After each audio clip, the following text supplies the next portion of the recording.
Plowing through an ever-growing pile of incoming mail, I saw a handwritten note from Susan Schur, by then one of the city's top lawyers and one of my best friends, attached to a resume.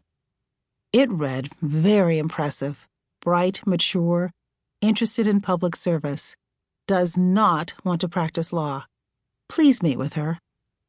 Quickly scanning the resume, it was obvious why Susan had sent it my way. A 26-year-old Chicago native, cum laude grad of Princeton, Harvard Law alum, and now second-year associate at the law firm of Sidley Austin. The name at the top was Michelle Robinson. I called Michelle in for an interview, and when she walked into my office, I was immediately struck not just by her appearance, tall, strikingly beautiful, simply dressed, with her hair pulled back and barely a hint of makeup, but also by her composed demeanor.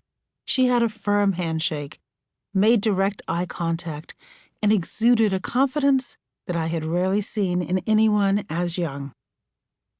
All the other candidates I'd interviewed had tried to impress me by hard-selling their strengths.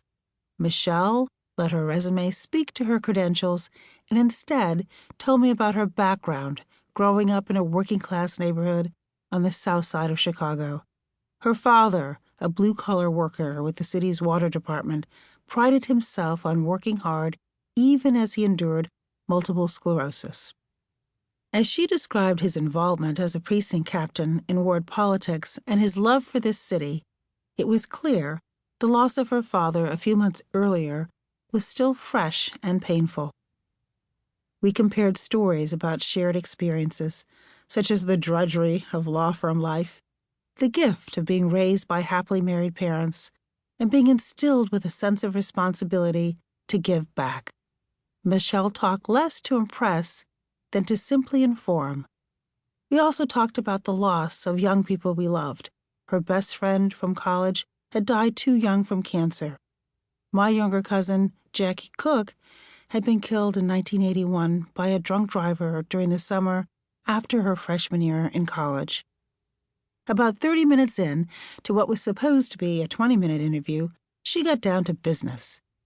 Innocuous questions that any job candidate might ask, such as the responsibilities of the position, turned into a rigorous and thoughtful grilling. How many staff are you going to have?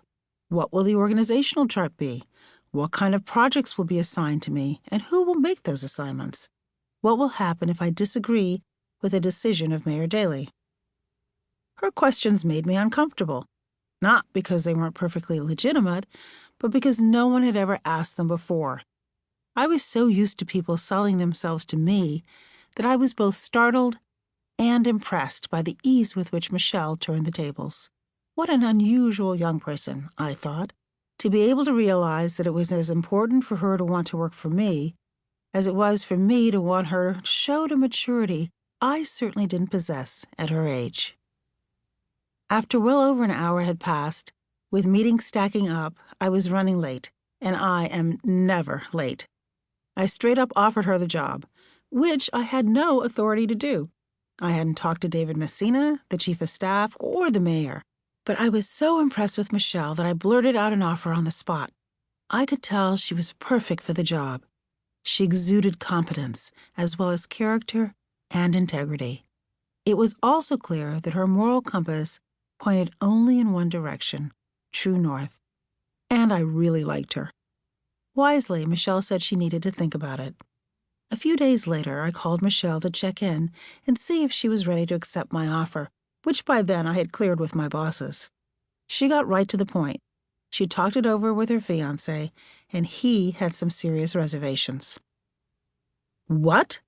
Thinking she and I had really clicked, I wasn't expecting that wild card. All the other applicants were clamoring for a job in the mayor's office. Who the hell is your fiancé? I blurted out. And why do we care what he thinks?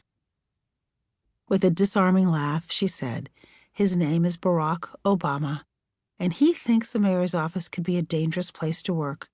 We're a team and make all big life decisions together. Barack Obama. I'd heard of him. I didn't know him personally, but there weren't many black lawyers in the country who hadn't heard of the first black president of the Harvard Law Review in its then 104-year history. He also had received some local attention as a successful community organizer.